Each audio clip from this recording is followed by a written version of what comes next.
We are missing panelists. We will now launch the event. I'm looking at the rest of the panel. Okay, everybody agrees. Okay, let's go live. Excellencies, dear colleagues, dear delegates, welcome to the International Labour Organization building and online for a special event launching the Global Circular Employment Baseline Report, the accumulation of the ILO, Circular Economy and World Bank's Jobs in the Circular Economy initiative to measure, model and monitor jobs in the circular economy. This event is jointly organized with the International Labour Organization, Circular Economy, the World Bank, and the UN Partnership for Action on Green Economy, or PAGE, with the support of the Geneva Environment Network. For those who wouldn't yet know the Geneva Environment Network platform, I would briefly mention that we are a network of more than 100 institutions and secretariats based here in Geneva that make this region one of the global hubs for environmental governance. We are administrated by the United Nations Environment Programme and supported by Switzerland. And we organize various networking activities, including regular multi-stakeholder roundtables and briefings in preparation of major environmental negotiations and trends.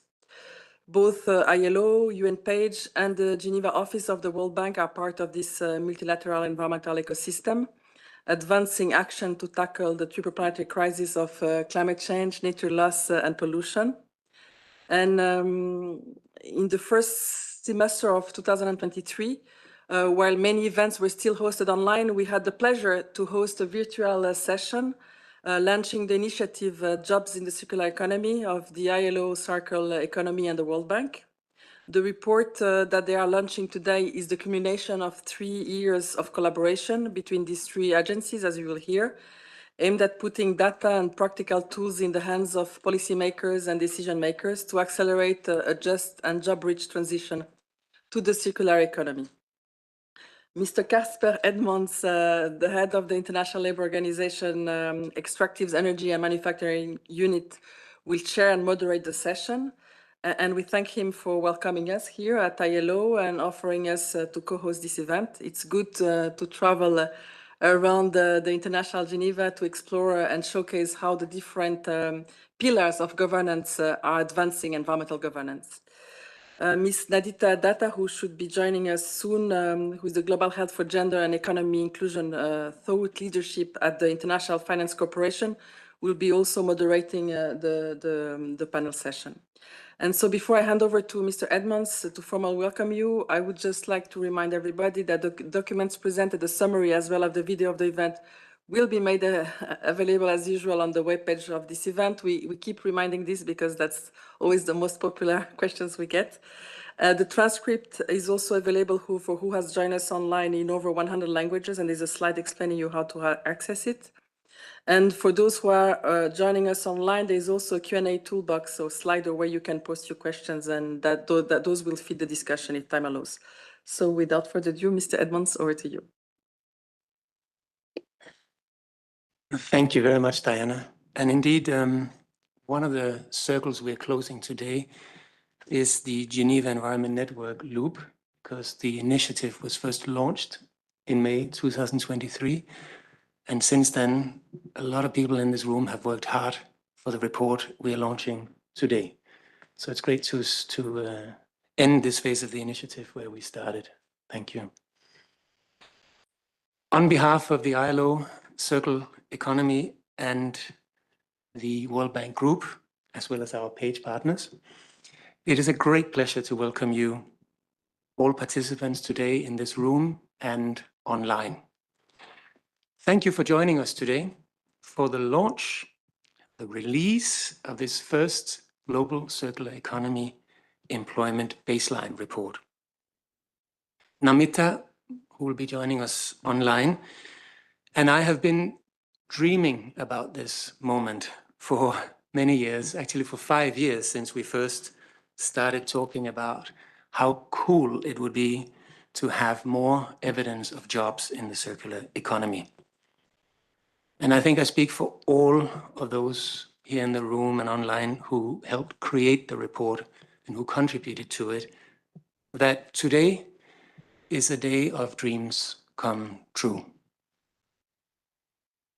For the first time, we have a comprehensive picture of how many people work in the circular economy. By painstakingly, and I say painstakingly, mapping circular economy activities onto the UN International Standard Industrial Classification of All Economic Activities, or ISIC, we have shown together that it is possible to measure employment in the circular economy. This circular economy concept is no longer as abstract as it once was. And with this report, we furthermore have a new and powerful tool to promote a just and also a job-rich transition to the circular economy. And with this report, we have a tool that we can come back and monitor progress. We can do repeats of this review and see how the world is doing when it comes to creating jobs in the circular economy. Anyone who reads the report will understand that the circular economy is real. It's real because more than 100 million people make the circular economy work.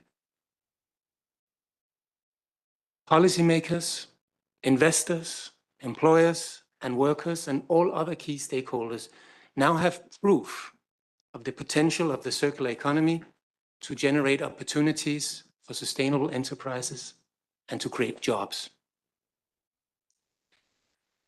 Now, while we celebrate today that our dreams have come true, we are also faced with the stark realities of the shadow side of the circular economy. As the report also shows that millions and millions of people work in the informal segments of the circular economy, in poor and hazardous conditions, without voice and without representation. For them, the circular economy is not a choice. It is a means of getting by, of getting through another day. This is clearly not the circular economy we want. It's not the circular economy we want to accelerate or create more of.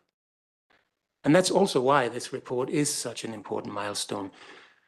At the same time, as it promotes entrepreneurship, sustainable enterprises, innovation, new technologies and skills, the recommendations in the report also highlight the need for a just transition to a circular economy where workers can organize freely and enjoy the fundamental principles and rights at work.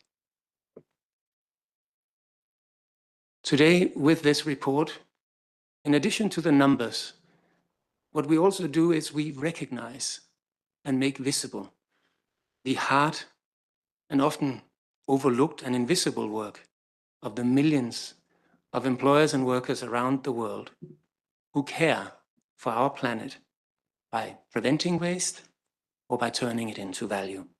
These are the true circular economy champions that we celebrate today.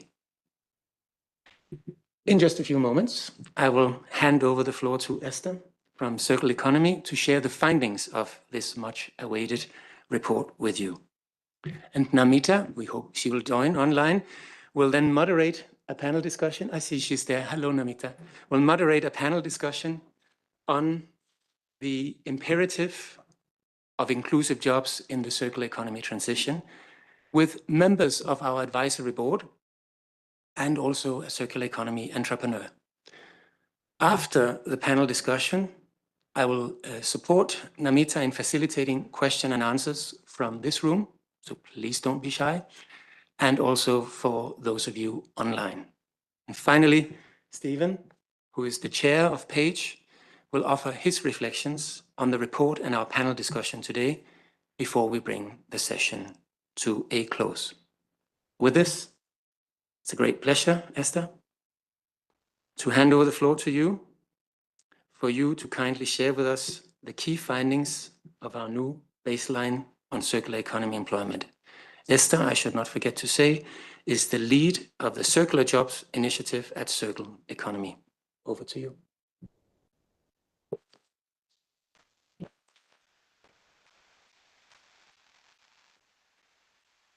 Thank you very much, Casper, Diana, and everyone for being here today. It's my pleasure and honour to share with you the findings of this first global baseline report of employment in the circular economy on behalf of all of the partners of the Jobs in the Circular Economy initiative. We have a slight delay on the slider, but we'll be moving on.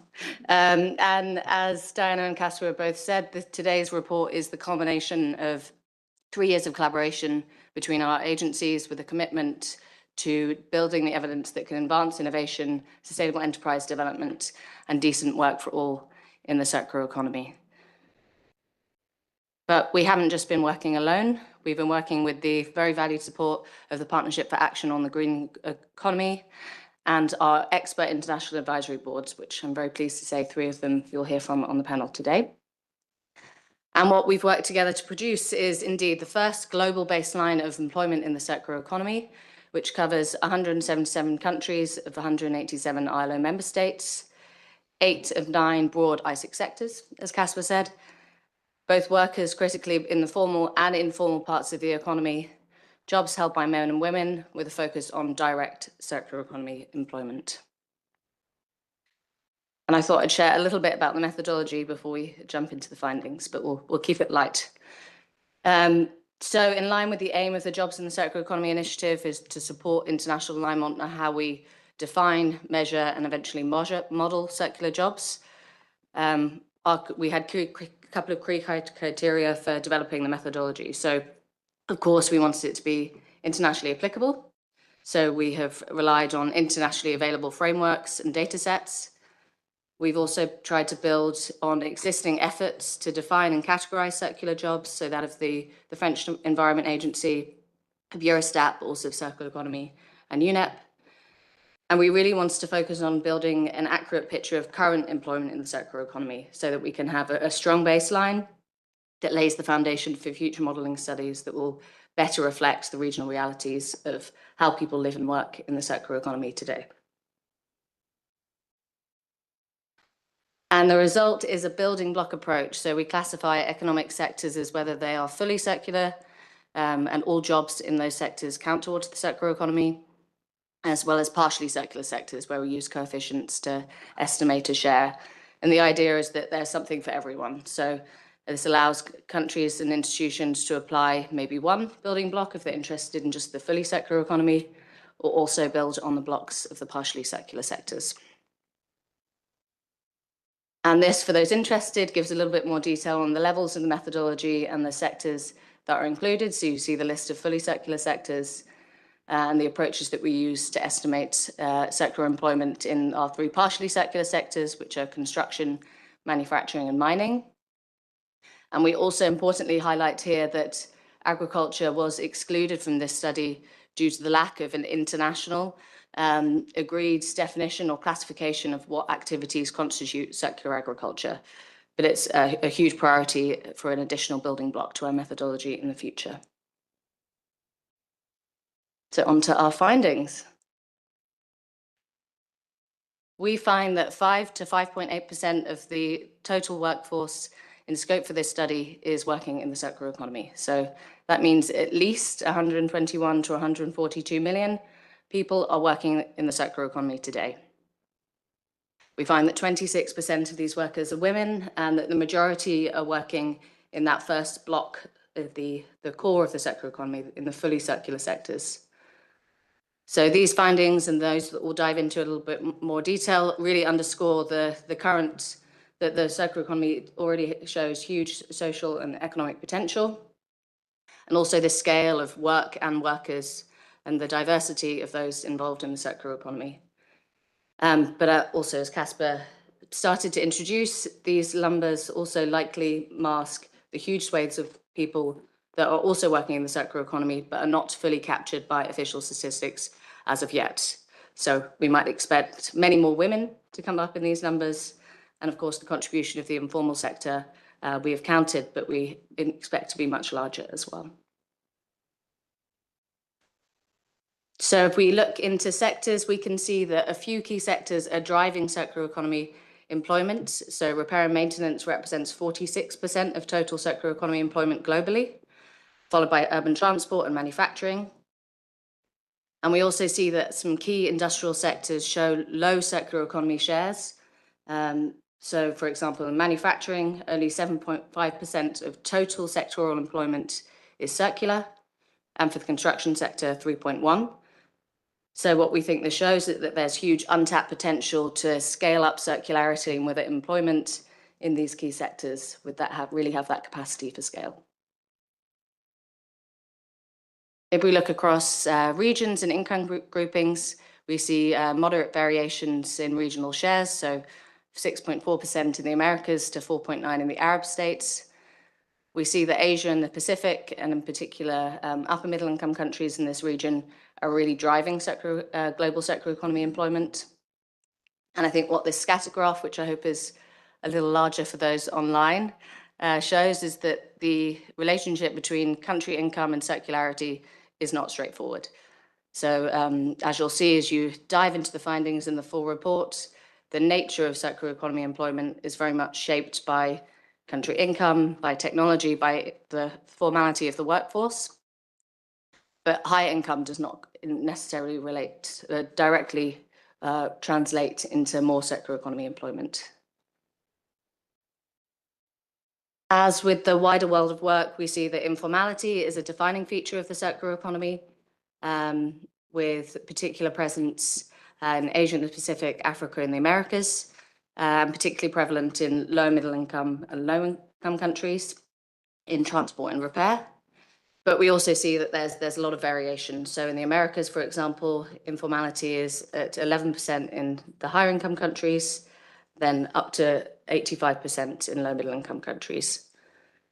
And what we feel that these findings indicate is that where there's high levels of informality, that we are looking at a picture of circularity that's much more necessity driven in that context. It's driven on providing livelihoods and not necessarily led by targeted industrial policy at the national or the regional level. And on to our conclusions and recommendations. So I think we can safely conclude from these numbers that there are millions of people already working in the circular economy today, and there are many more yet to be uncovered with research. We see that a few sectors are dominating, that there's untapped potential to scale up circularity in key sectors, particularly construction and manufacturing. We see that the opportunities and the vulnerabilities that workers face in the circular economy differ, again, by technology and by social structures, as well as the country income.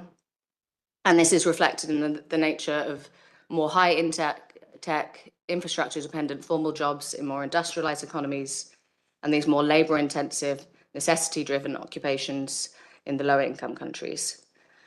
So this, of course, points to the need for rights-based approaches that are context-specific and that can support a twin transition towards greater circularity and with that greater formality and decent work.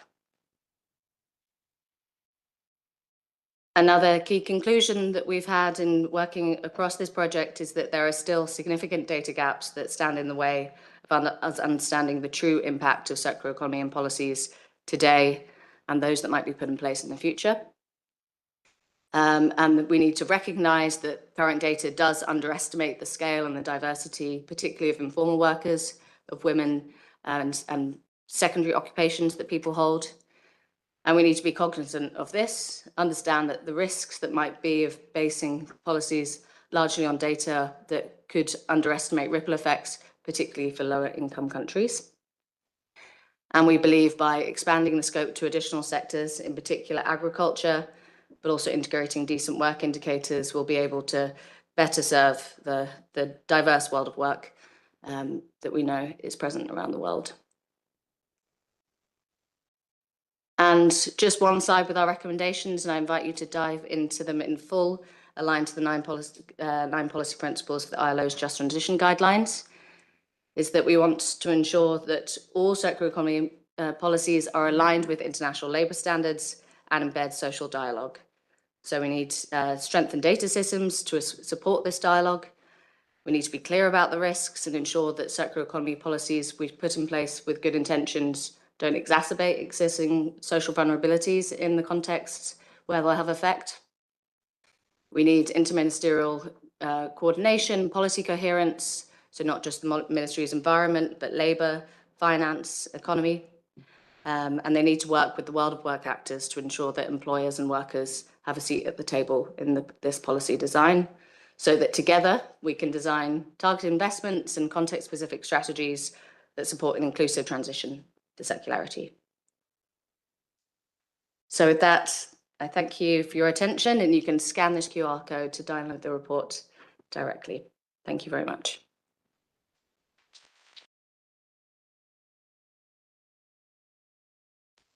Thank you, Esther. There's room for a couple of minutes of questions for clarification, just for clarification, because we will, following these questions for clarification, have a panel debate. And at the end of that debate, there'll be plenty of room for all questions. So let's see if there's online or in the room any questions for clarification. Yes, please. If you could state your name and your organization. Thank you. My name is Valesca Guerrero. I'm an independent expert. I know Steven and Mustafa as well. It was really interesting, and I think the findings are very relevant. My question would be why agriculture was not part of the study, because I mean, I also noticed right from the beginning in the statistics that agriculture wasn't there. Was it because of lack of data, or was it because, well, basically it was not possible, or you plan to do the studies by steps, so to say? Thank you. Yes, I'm going to respond to that. So it was a combination of data, but as I said, the main reason is that there is no agreement currently about what activities constitute circular agriculture. So as I said, we're building on existing approaches and agreed frameworks for what is involved in the circular economy. And there wasn't a satisfactory model for including agriculture. We did play around with lots of options, and none of them came out as feeling like they were properly doing justice to the size of that sector and the contribution that we know people are making to the circular economy. So we felt it was safer to actually take a step back and remove it from the study, so that we can be sure that the baseline we have is as comprehensive and as accurate as it can be based on currently available data, and that we can work hopefully with experts, maybe some that are in the room and online, on developing that model in the next stage and applying that to the employment data. But thank you for the question. Thank you. There's a question for clarification. Please state your name and your organization. Yes, thank you so much for the presentation. My name is Andrew Brown. I'm a PhD candidate at Geneva Graduate Institute. I was wondering if you could maybe explain a bit further how you came to the portions for the sectors that were partial. And I know you mentioned some data gaps, but I'm curious how you maybe overcame them or made estimations regarding the informal sector especially. Thanks. Yes, so as I said, building on the existing frameworks. And so there are the three frameworks that I showed up on the screen are three classifications for currently that exist for defining circular jobs. So we worked with the producers of each of those to look at the shares that they apply for each of those sectors. Where we had data gaps, we luckily, our partner being the ILO, we could rely on a very comprehensive data set and the support of the ILO statisticians for applying approaches to fill any data gaps we had, particularly with the informal sector. And I should also say that today we are not only launching the report, we are also launching with it a technical annex that you'll also be able to look up online, where there's more detailed descriptions. And you are always more than welcome to reach out to us as we are looking for ways to constantly improve the methodology. This methodology is, for lack of a better word, open source. We want everyone to see how we define fully and partially circular economy sectors. We want everyone to contribute to the debate. It's only if it's open source that our partners, the National Statistics Office, academics, research institutions, will understand what's in there and use it, that we will get towards the harmonization we hope to have. Because if there's one thing we don't need, it's completely diverging numbers from different institutions and different countries that will undermine the acceleration or that we need towards a circular economy. So please all lean in and chip in and help us improve the methodology so we can have even better estimates and baselines in the future. With those questions for clarifications over, it's my great pleasure now to hand over the floor to our colleagues in Washington, D.C. In the IFC, we have Namita Datta, who is the Global Head for Gender and Economy Inclusion Thought Leadership. Namita, it's great to have you with us today on this celebration. Our dream did come true. Over to you. Thank you so much. Thank you so much, Casper. And I really wish I was in the room with you. Firstly, it's very cold in Washington, so it would have been, I don't know if Geneva is colder. But really, it is a dream come true because, like you said, it all started with a conversation a few years ago, right? When we were reflecting, Casper and I, that this movement towards the circular economy is fantastic for the environment, right? I mean, this is good. But when we think about it, and if you unpack what's under the circular economy concept, and you think, oh, okay, it means more repair, more reuse, more remanufacture, more redesign, more recycle. All of these sound labor intensive. And so wouldn't it be actually great for jobs, for the jobs agenda across the countries that we work in? But then our hunch was that it may be good, but firstly, we really don't know. We really don't know the size of the labor force that's in the circular economy, and secondly, we had a hunch that actually these may not all be the kind of jobs we want to stimulate in the world, right? Like these are low productivity, informal jobs, and so the question was, can there be a win-win?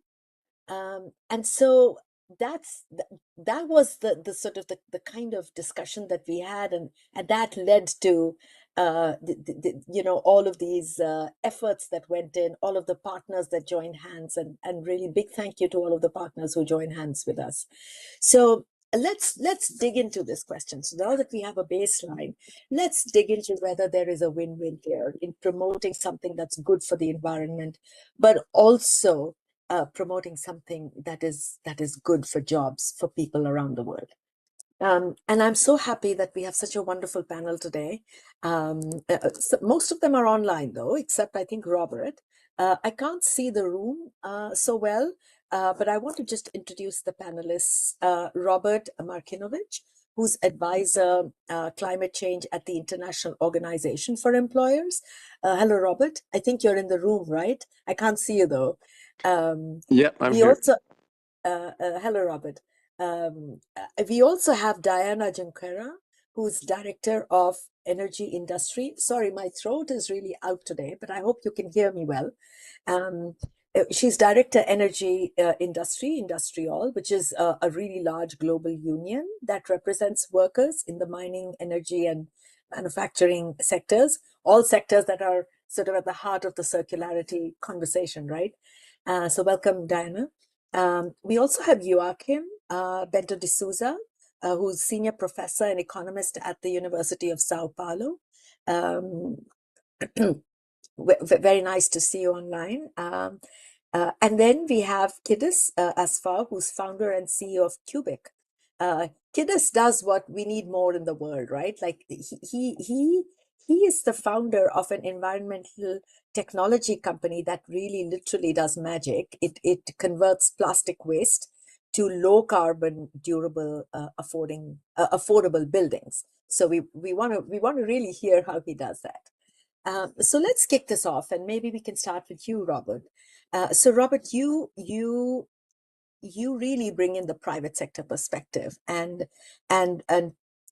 circularity is really big now in terms of the conversation that's happening in the manufacturing sector and construction, but also in other sectors, right? So from where you sit in terms of understanding private sector, how do you think the private sector and how it invests can scale up circularity across the world?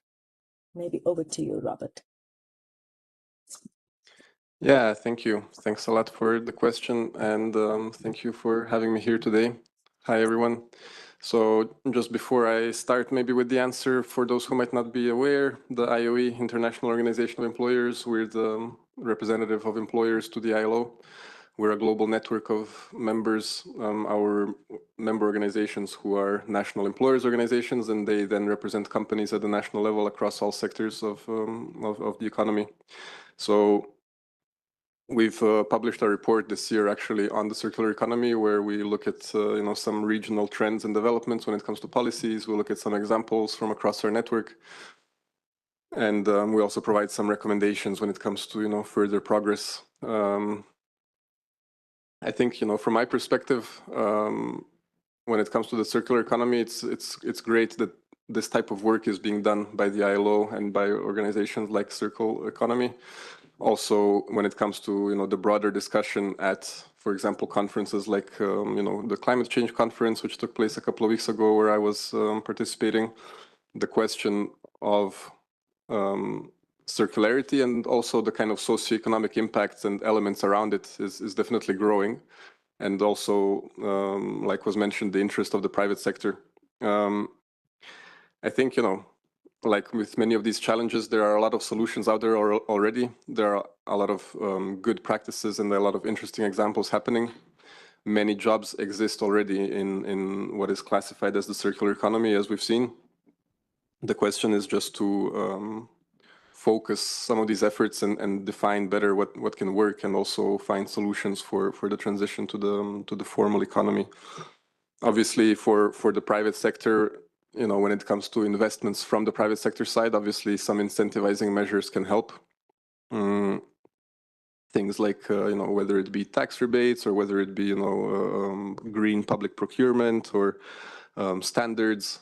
There are many examples, but the reality currently is often that, for example, recycled materials have a cost premium in many cases, because there's also the additional labor component, right? It takes a little bit more time and effort to produce high quality recycled materials.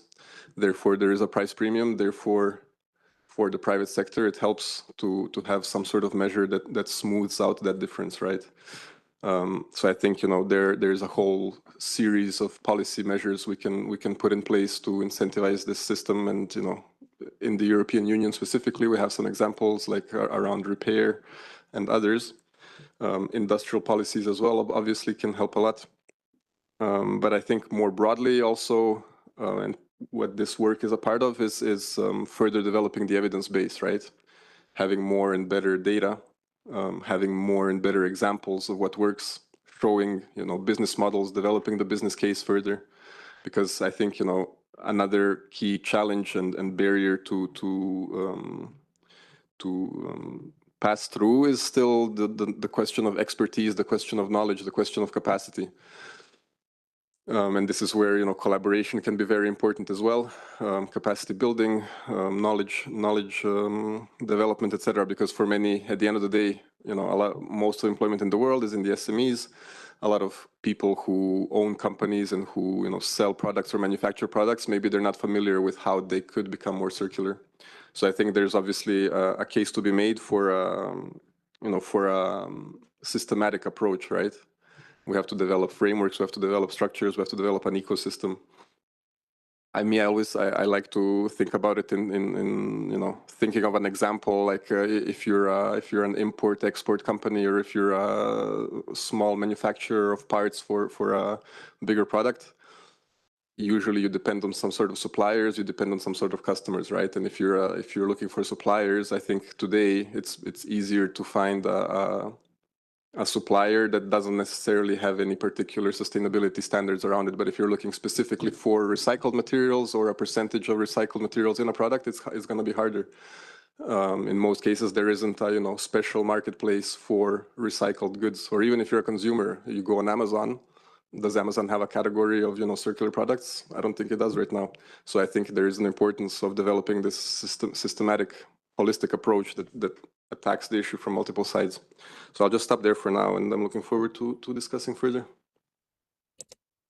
Yeah, so really good points there, Robert.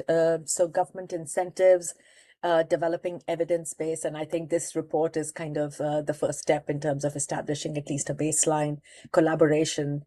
But I think an important point you said was also that let's look at it across the value chain, not just the big companies, but across in terms of the suppliers. So really important points there. Over to you, Diana.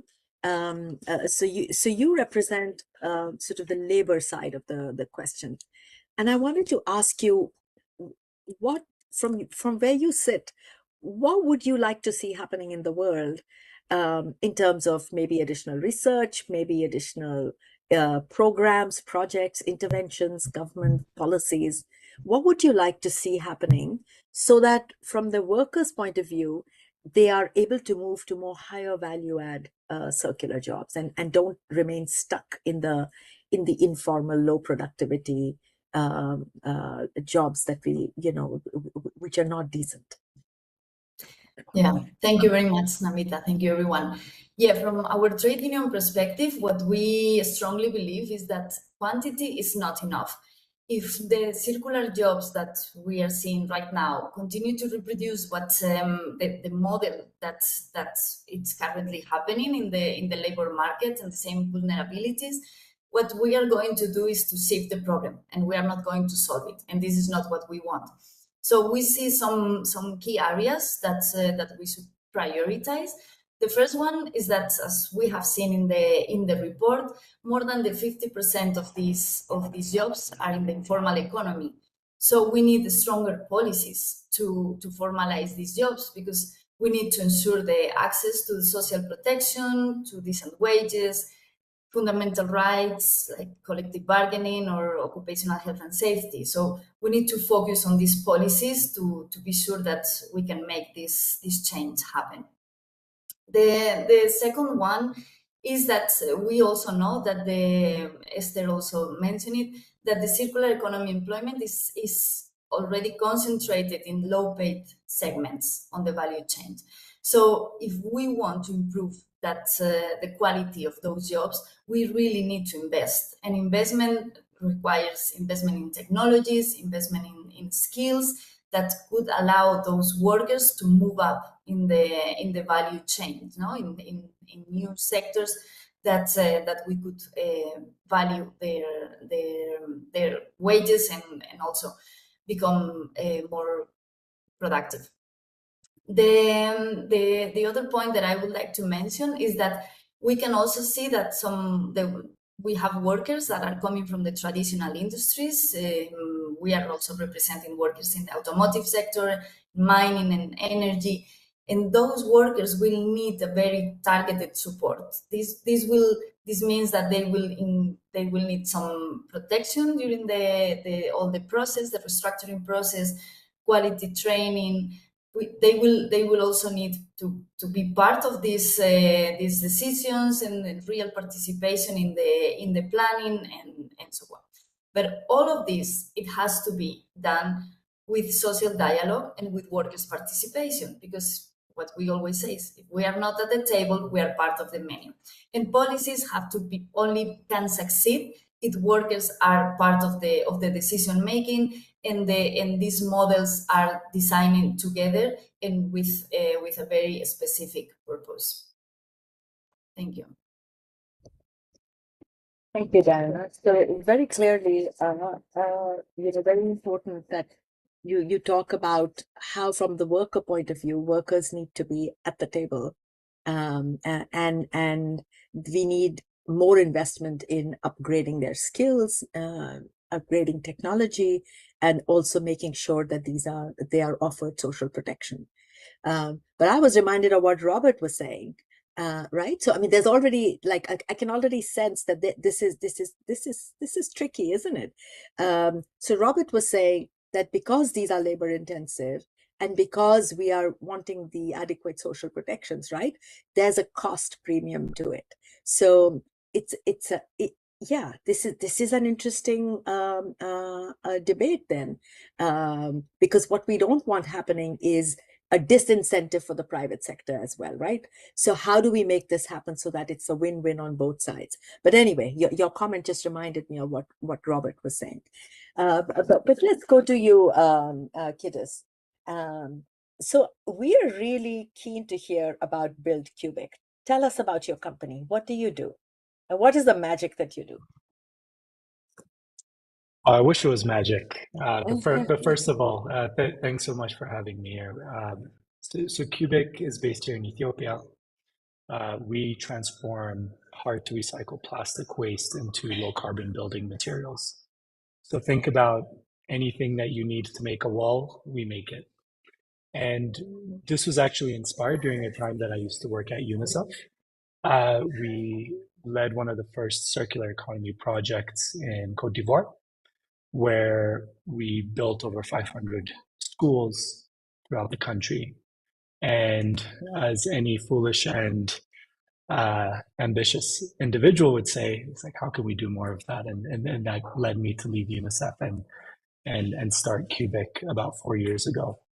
I think just to contextualize it within this particular discussion and topic, what has made our business model unique from many other companies that do some form of a transformation of waste into materials is the business model of how we actually source our waste.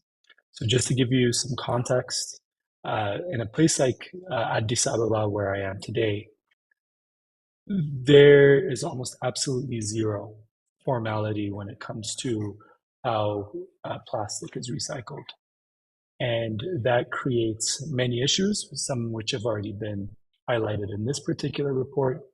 But the one that we saw to be very stark is the cost of buying from an individual waste picker is over 30 to 40 fold higher than an aggregator. There's a lot of exploitation that happens in between that, so on and so forth. But there was a statistic that did kind of catch our eye, which is that over 80% of those waste pickers are women in the landfill, and almost less than 5% are aggregators when it comes to being women. So we said to ourselves, well, there seems to be a win-win here when it comes to how we can go direct to the source, empower those individual waste pickers and buy from them at market rate, while also economically empowering them. And what we've been able to do in the past 4 years is engage over 700 of these individual waste pickers in about 2 cities in Ethiopia. And we've been able to over quadruple their income. And at the same time, we've been able to get a steady state when it comes to our costs of waste. So as much as we are proud and love to talk about the impact that we've been able to bring through this business model, I do like to be very explicit in saying, we are a for-profit business. So the only reason why we have been able to scale and continue doing this is because we did see an economic incentive towards it as well. And that is key, right? Like, what if we were able to find solutions that are really win-win, that don't depend entirely on grants, for example, right? Like that are because the more commercially viable these things become, the more sustainable they will be. Sustainable as in, they can just continue. And one thing that I'd love, if we had more time, I would have loved to ask you, like, what would it take to scale something like this? Because from the way you described it, it sounds like a highly local kind of a business. Like, you really need to know your context. But I believe you've also moved out of Ethiopia, right? Like you're also now scaling up to another country, right? If I'm not mistaken. But maybe we'll come back in the question. Yeah. I'd love to hear your thoughts on what would it take to scale such an interesting idea that you have put into practice. But hold that thought. So maybe over to you, Joachim. Can you hear me, Joachim? There you are. I can see you now. Yes. There's a lag, I think. So I sometimes I wonder if I'm talking to myself, but I can now see you on the screen. So Joachim, when we were working on this report, we really struggled with agriculture, and we saw that there was a question in the room. How does one deal with, and we know this is a big sector. It's a big sector which has a lot of huge amount of employment, but also which is a lot of potential for circularity. So how do we crack this nut in terms of methodology? Like how do we figure this out in terms of developing a global framework to estimate circularity in agriculture? And what would you want the national statistics offices across the world to do? Thanks, Namita. That's a great question. I think that the first point regarding agriculture is that we kind of need to rethink the concept itself. You see, the circularity concept we're using, we're clearly designed for urban context and manufacturing, right? But when you come to agriculture, in principle, most agricultural activities are circular in the sense that the technology are closed cycles, all right? So that would be too much, but we can think about many sectors, like, for example, forestry plantations, right? They are very much circular. All the activity itself is. In Brazil, we have enormous effort in biofuels production, for example, right? Biofuels is very circular, right? So it's so circular that in the Brazilian communication to the United Nations, emissions linked to biofuels is not computed as emissions because, in the next cycle you can get it back. So it is green, and by all kinds of concepts, it's also circular, right? What we are cycle after cycle using the same resources and rebuilding it. So I believe that a more careful discussion about the concept is the first point we have to have, right? And because once we get that, it's much easier to work on the agricultural statistics, right? In Brazil, for example, we have very good information on agriculture, and even though we don't communicate the global community about, for example, the share of organic production in agriculture. But my point is that it's not really only regarding to organic production, right? Lots of parts of agriculture are circular by nature. And once we agree on which of these sectors could be included at first, for example, there are many examples, but for example, in Brazil, poultry is completely circular, right? Completely. And that would be much easier for us to grasp all this statistics from FAO and many other statistical agencies, which would allow us to start with a kind of first estimate or to contribute to this baseline. And maybe that is the next step for us, right? Maybe that is the next step to come up with some sort of a framework. Yeah, and because you're right, it's not just organic agriculture that is circular. There are so many parts of agriculture that are inherently circular. So more work to be done, for sure. Yes. Caspar, I don't know how we are doing on time. I hope we have time for another quick round of questions. I'd love to go back to the panelists. Please go ahead, Namita. Okay. So maybe back to you, Robert. You were beginning to talk about supply chains. And I wanted to really give you a chance to kind of elaborate a little bit and expand your thoughts on it, particularly with the high levels of informality that we see in the countries that we work in, but also we see half the circular jobs are really informal. So how do we, from your perspective, how do we work across the supply chains, particularly with firms that are in the informal sector? Yeah, thank you. Again, it's a relatively complex question. I don't think there's any, one size fits all solution. First of all, I don't think there's any silver bullets. Supply chains in general can be, a relatively challenging topic. the complexity and the different challenges need to be carefully considered. At the end of the day, I think, first of all, having a sectoral approach is very important. And again, using the evidence, I think the example we have from Ethiopia is a very interesting one. I think, talking to people on the ground, talking to people involved in these industries and sectors is really crucially important. And looking at current developments as well. I mean, companies that are based in Europe, for example, who have suppliers all across the world. When it comes to regulations, when it comes to all of these things, it's very it takes time to develop supply chains that can function and it can integrate a lot of these new dimensions at the end of the day, right? Supply chains are often built up over years, and then when you introduce new elements, for example, around circularity, around recycling, sustainability, it takes a lot of time, I think, to adjust.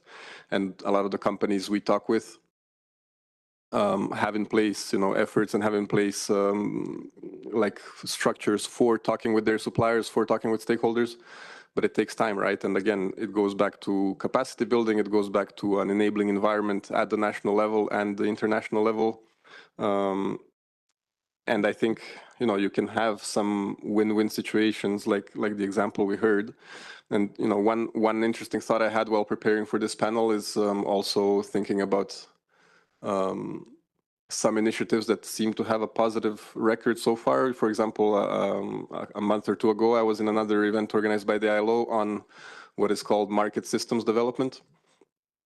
And in market systems development, you develop targeted interventions and measures which can usually increase productivity and socioeconomic outcomes for a particular sector or for a particular project level, basically. And it turns out that most market systems development interventions so far have actually been in agriculture. Things like implementing more drought-resistant seeds, for example, or developing, more collaboration in the market, which then increases outcomes for everyone. So go to the ground level and identify what the challenges and what the barriers are. And I think, when it comes to dealing with informality, what our Ethiopian friend mentioned is really crucial, and it's also turns out to be very important for employers more generally, is productivity. If you can increase productivity of an activity, you can increase, incomes for the people involved in that activity. You can also potentially bring in other incentives like, social protection or access to more knowledge, access to more technology, access to more financing.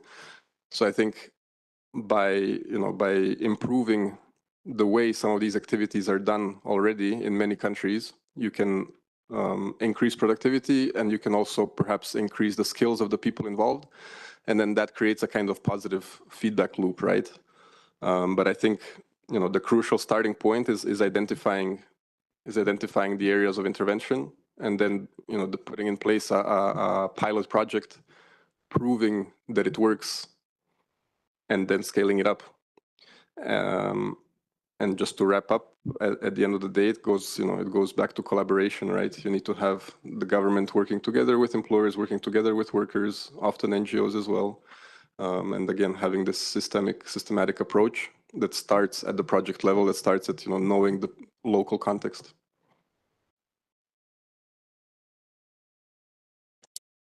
I think I'm just listening to you. I'm wondering if then it's easier to implement some of these win-win opportunities in sectors like agriculture, because the value chains and the supply chains are much more local, rather than, let's say, in construction or automotives, maybe even automotives, which are highly global value chains. Anyway, just a thought. I'm sure you have an opinion on that, but maybe if we have more time, we can come back to that. I just wanted to go back to you, Joachim. It was pretty interesting to see that chart that Esther shared on the link between national income and the share of circular employment, right? That there's absolutely no connection. Like there's no link. One would, well, I don't know what we were expecting, but we were expecting some kind of a link, at least, or some kind of a correlation. So if from your point of view, how do you think, what kind of policies, like maybe even from the Brazil perspective, what kind of policies will help countries stimulate more higher value added circular jobs, which are not jobs because people are doing them simply because of survival, which are sort of low paying and in the informal sector. How do we go up in that trajectory? Yeah, indeed, the evidence is very surprising, and the question is extremely tricky. I can talk about our experience in Brazil when most of people working on, apart from the maintenance and repair, most of people working on recycling is doing by out of necessity, right? It's waste pickers mostly. The thing with this waste picker, we have some initiatives, some cooperatives which were created by ONGs or by the public sector, which work very well, right? But it's interesting to see that people which volunteer to go to these formalized sectors, they are not in the bottom part of this strata, right? A lot of those people resist to be formalized. People working on waste collection, for example, that's what I'm talking. And they do that because they have many side issues, many side issues, which require the assistance of other social system, basically, right? Now, I was listening to Robert talking about supply chains, and it seems to me that the price incentive is mandatory, Namita. In Brazil, for example, aluminum cans is basically all recycled, and it's collected by these waste pickers because it's valuable, right? It's very high price. On the other hand, plastic bottles and all this stuff is so cheap that sometimes it's just not worth even for a waste picker to collect it and to concentrate it. So I think that we have to seriously start to think, if we want to think seriously about circularity at a more broad aspect, we have to think about changing relative prices of this kind of products. A premium is required. And related to that, a signaling system, right, is also very important. Robert mentioned also the difficulty in global supply chains to find suppliers of recycled products, and that's very true, right? So I think that a policy goal could be to start working more closely on trying to change the relative prices of these products. How? Well, with some initiatives, trying to concentrate, for example, in cities, we could start to buy in a centralized way all this waste, even if we have to pay a little a premium on that, right? That would make things much easier, right? But I think that as a phenomenon, a widespread phenomenon, that would really require a change, because if waste is worth nothing, it's very hard to proceed. I think it would be so interesting, and I'm just looking at Casper for like a follow-on investigation of a few case studies where we could actually look at examples, right, of policies where governments came in with certain interventions. And it's always tricky when you start adjusting prices, right? I mean, it's because sometimes you don't know what the unintended consequences might be. So I mean, just food for thought, and more for us to think about and do, actually. And while talking about data and the lack of a baseline understanding, I just want to go back to you also, Diana. Hopefully with this report, there's new data, there's a new baseline, right? Does that help you with the social dialogue? How does that help you? Like when you have this kind of, like, how would you take this? How would you use it to bring, let's say, the workers' voice around? How is this relevant for you?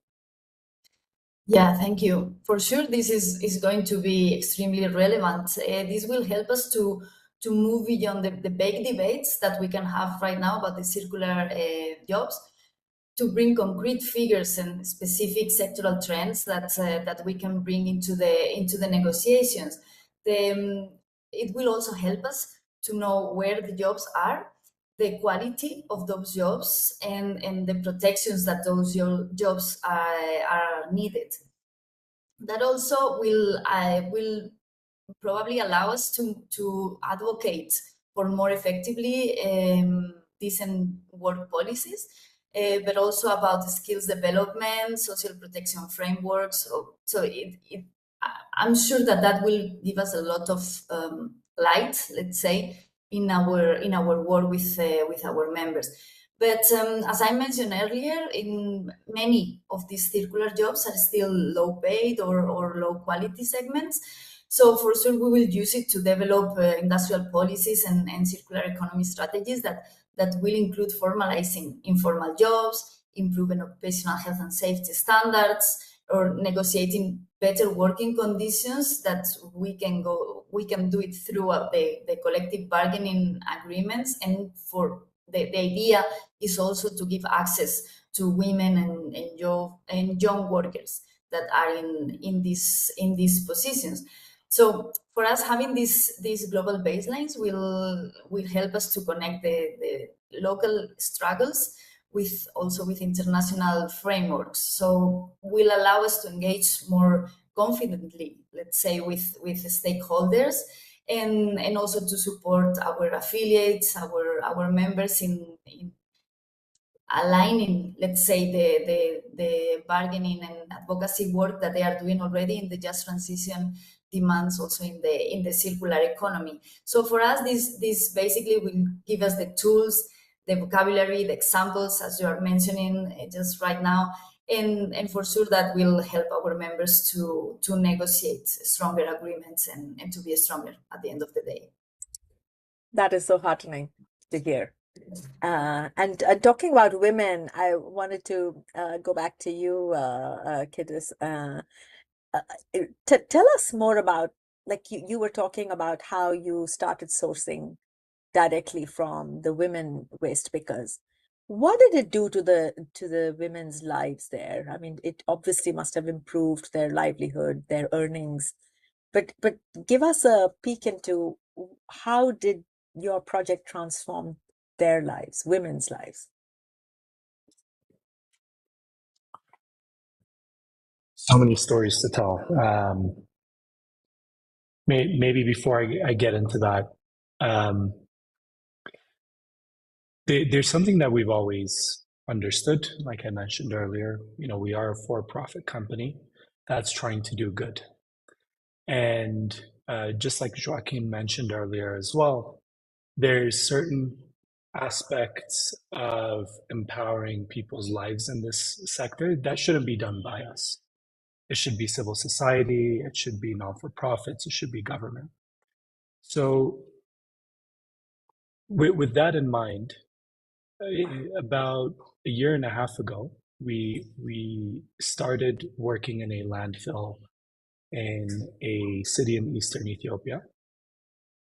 And it was very heartbreaking to see how the conditions of women there was. Just to paint the picture, imagine a young mother in flip-flops carrying her baby on the back, picking waste with her bare hands. And we would go and engage them and speak to them just to understand their context. And they had very little awareness of the harm around health that this type of exposure was having for their children, let alone for themselves. They were making 1 Ethiopian birr per kilo when the going rate was closer to 20. And just there was just a lot going on. And what we decided to do was focus on making them wealthy. Like that's one thing that is within our control. We can give them direct market access. We can give them competitive prices. And it gives them the right incentive that all of this hard work actually generates some kind of financial wealth. But then we also thought about doing two things. The first one was adding on to that MOU we had with the city manager's office, that the city will also provide some kind of a service for their children to go to one of the public schools while they're working. And then on the other hand, we also had a non-for-profit that we were working with who partnered to provide training around safety, around business skills, etc. So that allowed us just to focus on how can we actually scale the demand that these women can supply around waste. So we started off by buying about 500 kilos a day, and we scaled it all the way to 5,000. And throughout that period, there were several observations we made. And I'll just touch on one. Most of these women, from the first day, felt dignified. They never felt desperate. They never felt anything more than wanting to do business, which was a really weird feeling because of what we were seeing. But over time, instead of bargaining around price per kilo, they started to bargain around a much safer working environment. They started to bargain for more services for their kids. So there was this mentality shift that started to come from just looking at the monetary value of their engagement with us to also seeing what kind of basic services they would be able to get for them and their family. And while there was not much that we were able to do at that point, we were able to engage a lot of other partners that were able to come and provide that. And I think this is a really great example for me of how, sticking to your lane as a social enterprise has worked, but more importantly, being focused enough as an ecosystem of partners to be able to address a very fundamental issue around the conditions of women waste pickers. Let me just leave you with this note. There's this one particular individual waste picker. Her name is Dunia, who somehow heard about us, and over time she became our single largest waste supplier. She was bringing in anywhere from 75 to 100 kilos a day, which is a lot. And over time, we were asking Dunia, what was she was doing with all this money? And she said, I'm actually adopting kids, which was strange. And when we asked her why, she said, because she started off as an orphan and that's what landed her here. And with this economic power, she wants to prevent any additional child to go through this. And this is where she wanted to invest it. And she invested in other people's lives. These are the untold stories. These are the types of unintended positive consequences of being able to focus on the economic empowerment of women. And this is one of the reasons why we always wake up at night or early in the morning to do the very hard work of building a startup like Cubic. That's incredible, Kidis. Thank you for sharing that. And what you say is backed by a lot of evidence across the world that shows that when you invest in women, when you invest in women's economic empowerment, you're actually not just investing in that individual, the woman, but you are investing in subsequent generations, children, and you're actually contributing to the country's national GDP even. So this ripple effect that happens when you economically empower a woman. And also I was struck by the other thing you were saying was that it's not just wages that they care for. It's the other things. It's the dignity. It's the working conditions. Really incredible story, and a perfect note, I think, to hand it back to you, Caspar. So big thank you to you, Robert, Diana, Kidis, and Joachim. Back to you, Caspar. Thank you. Let's first give them a round of applause in this room.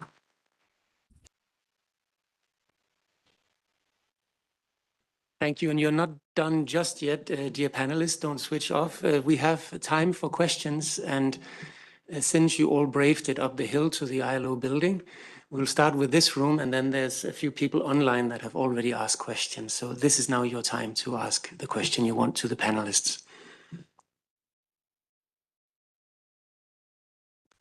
Please, Olga. Yeah, thank you very much, Kasper. My name is Olga Striecka. I come from the ILO. It's fascinating to see that really with the report we're one step further on understanding where we stand on the circular economy. And it was a very interesting discussion also from very different perspectives. I was very happy also to see in the report the mentions of importance of skills development. Otherwise, the transition to circular economy will not be possible really without skills available. But in order to understand what skills, we actually need to take that accountancy one step further and to understand what occupations can be counted as circular economy jobs. And the next step, of course, would be also to estimate in the future what type of different investments bring more or less jobs. We did some work back in 2019, also at the occupational level, but I think the methodology back then was different than one we undertook. And of course, also the baseline must have been different. I think I have still to compare the notes and see what the differences exactly are.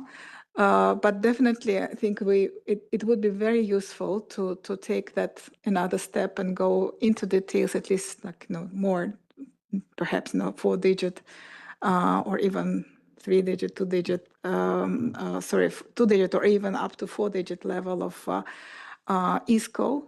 So to take it from ISIC up to ISCO, more details in terms of the digit level, to understand what occupations and therefore derive from that what technical skills and also what core skills, because that would allow us also to look at the results of the online job vacancies and understand also the composition of tasks in individual occupations. So it really can bring a totally new picture, much richer than we have. So my question is, what are the plans on this? And I would be really happy if we can discuss this step ahead and also combine the experience we had back in 2019 with this new accountancy and hopefully producing something much more reliable for the next period. Yeah, thank you. Thank you. I don't think that question is so much for the panelists maybe, so I'll also take some other questions, but of course, panelists, feel free to come in on that as well. Any other questions in this room? Yes, please. And please state your name and your organization. Hi, my name is Elise. I'm an intern at UNEP. Thank you for this great presentation. It was super interesting. And also congratulations on the publication of the report. Sounds really interesting. I wanted to ask a question about the first tier of the waste hierarchy, which we haven't really touched so much on today, which is reduction. Because I come from a background of the textile industry where we see that a reduction in consumption is absolutely necessary. And so I wanted to ask a question towards Robert, actually, about what the perspectives in the private sector are towards this and how this can be, how we can deal with this conflict of this win-win that we've mentioned again and again today, where we see that we need to reduce our consumption, but at the same time, we want to have the win-win that comes from the circular economy. Thank you. Thank you very much. And then a question from Marek. Yeah, thank you very much. I work in the Just Transition action program, so-called, here at the International Labour Organization. I'm an economist as background. I have a question to Joachim. Hopefully he's still online in relation to skills, the issue mentioned by Olga. I think the difference in terms of productivity, linking to Robert's point, in agriculture is that often it is just the knowledge. You don't need capital to increase productivity.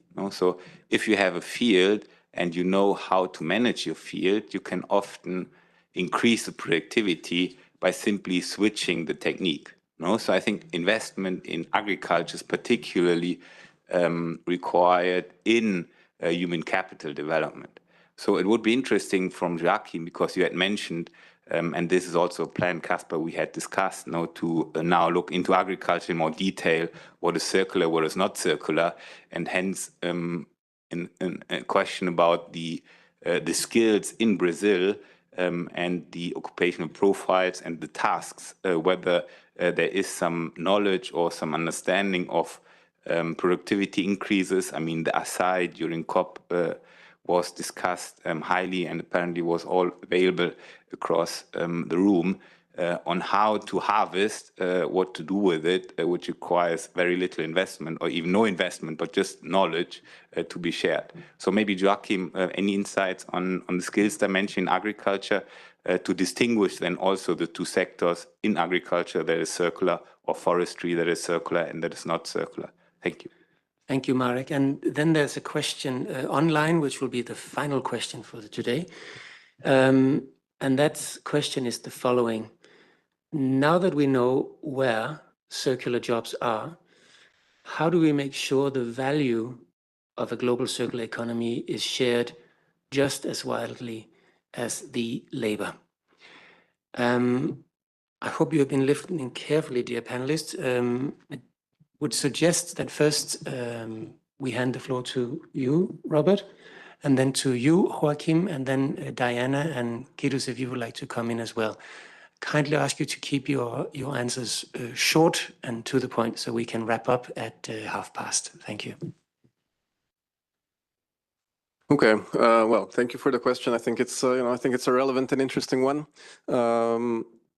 But again, not an easy one to deal with, because I think, it goes back to this issue of job creation, job destruction, job substitution, and also attitudes, right? And consumer behavior and different elements there. I think one thing that has to be dealt with in a constructive approach is the perceived fear of losing out on crucial industries. Like a country like Bangladesh, for example, has a lot of employment based in the textile industry, and that employment, at least,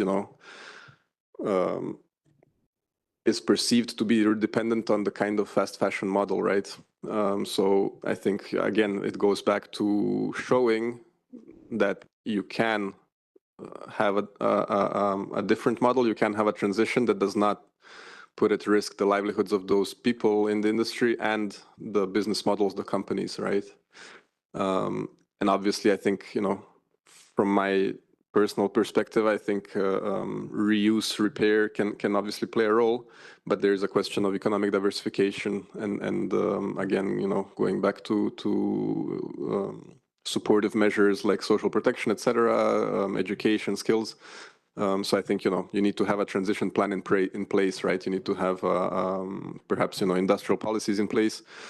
Some companies have started looking at, workforce transition plans, but I think, the starting point is to come up with some sort of strategy, or at least, some sort of analysis, right? If you look at other sectors that are transitioning, like fossil fuels, in many countries, the starting point is to look at the potential impacts, do some sort of scenario-based analysis, some sort of modeling, identify the people and the communities who would be impacted, and then start building solutions from there.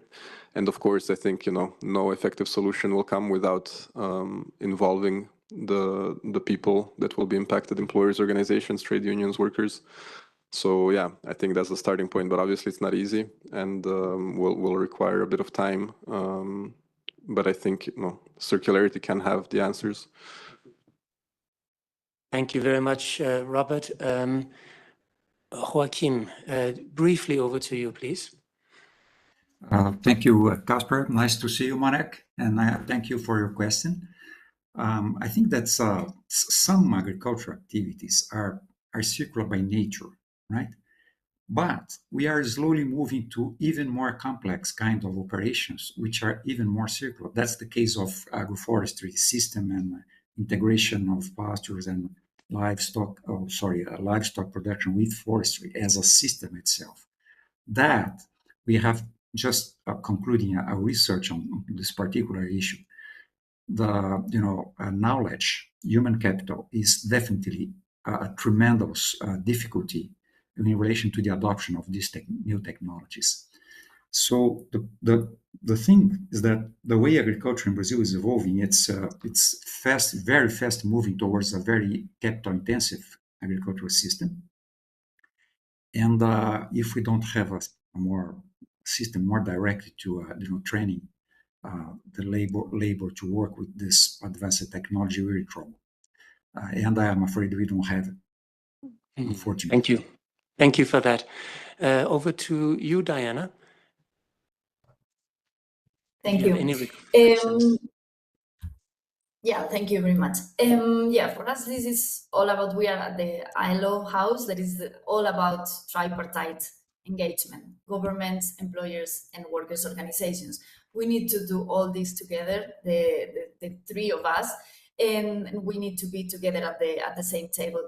As Robert already mentioned, we need to develop strategies, we need to develop, analyze, and examples. We have already said more disaggregated data, focus on specific sectors or countries, but also we do believe that we have to do it together. So I'm sure that we will have a lot of work ahead. Thank you. Thank you. I'm sure it was someone very clever in the ILO who talked about the just sharing of the fruits for all. And that's what we do in the ILO. And Kidus, you're not on our advisory board like the other members, but I would very much like to invite you to join our advisory board with everything we have learned from you today. Do you have any last thoughts or reflections to share with us, just briefly, please? Thanks for the invitation. Look, again, I just want to put it very simply that, as a social enterprise, what we're always looking for is the right regulatory and policies to be in place so that we can actually focus on doing our business the right way. As much as, I probably told you a feel-good story earlier, there's so many not so feel-good stories that we're always encountering. And that's because of the absence of any partnerships or any kind of policies or any kind of support that municipalities get when it comes to addressing the informal waste and circular economy sector that we experience in cities like here in Ethiopia. Thank you. So all that to say, as much as you can help address that, we can focus on doing good through good business. Thank you very much. I believe in the ILO, this is what we refer to as an enabling environment for sustainable enterprises and circular business models such as yourself, coupled with the productivity ecosystems that you referred to Robert. Again, colleagues, please, another big round of applause for our panelists and for those who asked questions. Thank you. Thank you to all. Thank you. And Olga, I had not forgotten your question, but we have Stephen Stone here, who is chair of PAGE, and he is exactly going to reflect on the conversation today, including next steps. So over to you, Stephen. Okay, thanks very much, Casper. And Namita, great moderation. I was wondering how you're going to do that, being virtual, but you did a wonderful job. You projected across continents here to ILO and beyond. What a great conversation. I learned so much today. Number one, the dream happened today. So Casper, congratulations to you, to Esther, to everyone who worked so hard on this report, because it is a milestone, right? I mean, today we know where the circular economy jobs are using official statistics for, what did you say, 177 countries. That is phenomenal. So we have a time shot right here. We have a time shot of what it looks like. And I think one of the things going forward could be, in every country that has this conversation about what does my circular economy look like, what does my labor force look like, and how are they skilled? That's a conversation that can now play out with employers, with unions, with the ILO. So that's one of the big take homes for me today. That's really, really interesting. Another take home for me, and this goes maybe to Olga's point, which is, where do we go from here, right? This is a huge accomplishment. And, not but, and there's this huge part of the informal sector that we don't know about, right? And so we've touched on agriculture, which is like, what's happening in agriculture? Is it circular? Okay, Joachim, you've helped us understand that a little bit. What about the 1 billion people who work in agriculture? How circular is that? Are they mining the soils? Are they using pesticides? Is it organic? Is it sustainable? Is it circular? We don't know. As far as I can tell, we still don't know. So there's a huge piece of work that needs to happen. And I would say even listening to you, kudos from Ethiopia, that was such an amazing story. I'm wondering about all the informal sector that works in repair. You know, the resource efficiency of low-income countries is phenomenal because they need to be resource efficient. How do you build that and make it more formal so there's better work, more decent jobs, more productivity, but build on things that are there? Second reflection, if I think of the economy 100 years ago, it was probably more circular than it is today, right? We had glass bottles, we had a lot of things. Why has it changed? When I think about that, I think about toxicity. I think about what we pump into our materials that make it hard to recycle, because essentially we are producing waste. And I think we've used the word waste. Rather than waste that can be an input, it's waste that's a liability for not just us, but for generations. So toxicity, and why do I say that? Because when we talk about circularity, there's a big question. I wouldn't call it the elephant in the room, but I would say, what's the upper bound? If we're 6% circular today in labor, 9% for the whole economy, if we were as circular as we could be, how circular would that be? And I think the answer to that question is it depends, because our upper bound on circularity will depend on our resource deployment, on our toxicity levels. So here I'm going to make two pitches. One is there's something called the Global Framework on Chemicals, which was launched 2 years ago in Bonn. And it's a framework, it's voluntary, but it's all about toxicity in materials, not just chemicals like out there, but chemicals in construction, chemicals in mobility, chemicals in food, because that's where it all happens. It will meet in 2026. It's sector by sector. I invite you all to get involved. Number two, in terms of going forward, there's also a major cost of inaction study looking at the sound management of chemicals. So if we don't address it, what are the costs to society, to humans, to human health? I'm gonna be punctual. I'm gonna wrap up in just a sec. But there's also a science policy panel that was launched earlier this year in Uruguay called the Science Policy Panel for Pollution Prevention. That is the IPCC for toxicity. That is so important because we will not get circular until we deal with the toxicity issue. And that panel will help us deal with it. So going forward, research question number one, informal sector, agriculture, what does it mean? Research question number two, what's the limit on circularity? How do we shift the production possibility frontier, the circularity frontier that's hardwired in to the architecture of our economies, to the DNA of our economies? And I think toxicity is part of that. And number three, rolling out, you have this wonderful data set now. Where do you take it to have these really useful conversations? And I think, you know, country by country, region by region could be really interesting with employers, with policymakers. And so anyway, let me stop there, but a huge note of appreciation for bringing Paige on board to this really interesting journey that you've embarked on. Thank you, Stephen. Thank you.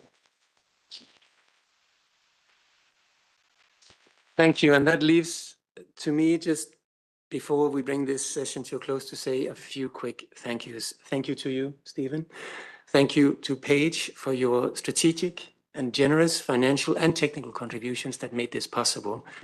A big thank you again to our panelists, to Robert, Joaquim, Diana, and Kidus, and also to our brilliant moderator and my partner in crime, Namita. Thank you to you and your team. Thanks to all the members of our 15-member advisory group for your valuable contributions and guidance. A heartfelt thank you to you, Esther, to Hilde, to the whole Circle Economy team that have worked so hard to crunch the data and to create this report. Thank you, Diana, for bringing us full circle.